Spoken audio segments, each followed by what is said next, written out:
So let's start at the beginning with your darts. So what I've done is I've marked my darts using my tailor's chalk. You're never going to use tracing paper on this project, so just put it away. Get rid of it. I've marked them carefully with my tailor's chalk, and I've stitched them. So this dart here I've taken in my pattern, I've taken it into my armhole, so that one travels all the way from the armhole. It doesn't really have a vanishing point. That one goes right into the armhole. So on your darts, as a little reminder, I'm going to zoom in here, that you're going to take your threads. You're never going to back tack. You're going to take your threads, and having gone right off the end of the fabric at the vanishing point without a back tack, I'm going to take my threads and very carefully tie a knot. But I'm not going to tie it to the fabric. I'm going to tie it about 1/8 of an inch away from the fabric. So, get out of my own shadow here.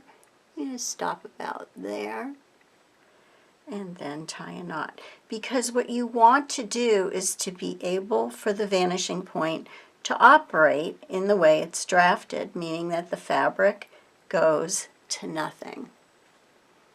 Okay?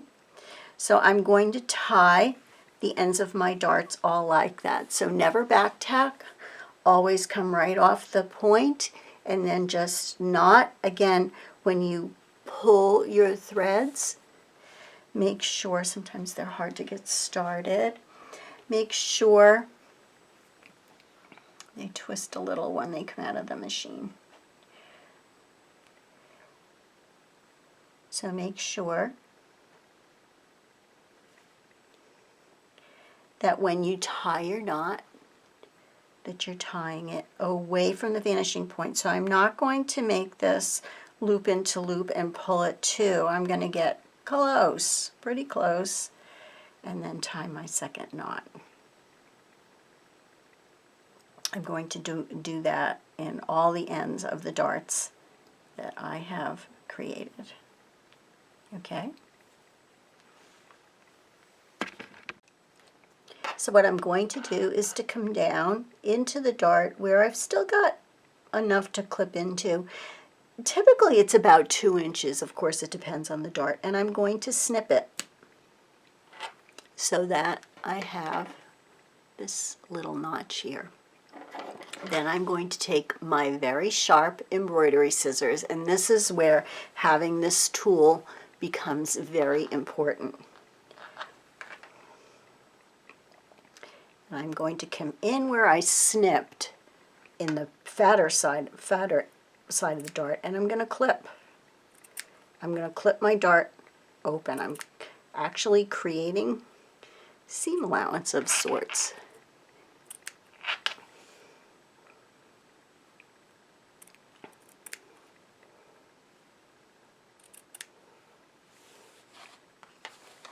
To clip both ends. Again, when you clip, don't get too close to your stitching. Make sure that you have enough there to hang on to. And now take this the rest of the way to my second clip. And that's how you're going to open your darts. Okay, so here we have from here, which is the vanishing point, to here. There's a clip, and then this is going to get pressed open. The next step is going to be pressing it open. So what I'm going to do is to take that seam allowance, the good steam iron set on wool, and I'm going to press that little bit of seam allowance I've created open. Stay away from your points at this time. Just going to press open the seam that I've created. Okay. Now I'm going to address the points. So what I'm going to do with the points, I'm going to zoom in a little here so that you can see.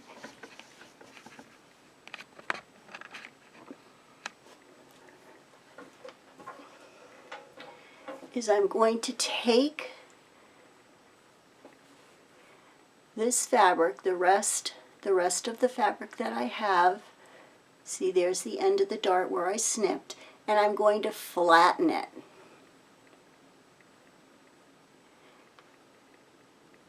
So I'm not pressing it to one side, I'm flattening it all the way to the vanishing point. And then I'm going to steam that open. Or flat, really, not open, but flat. And now I've pushed all my fabric into that vanishing point. And I have a nice flat dart. I'm going to do the same thing with the other end. I'm going to turn this around so I can show you.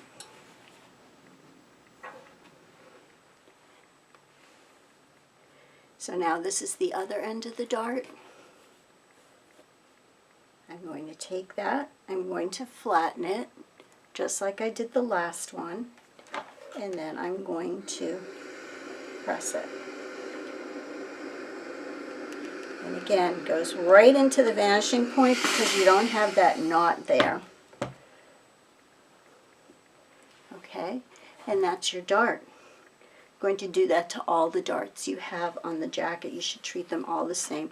It comes out really beautiful on the other side, right to your vanishing point. Just right here. Okay? That's how to properly sew a tailor's dart.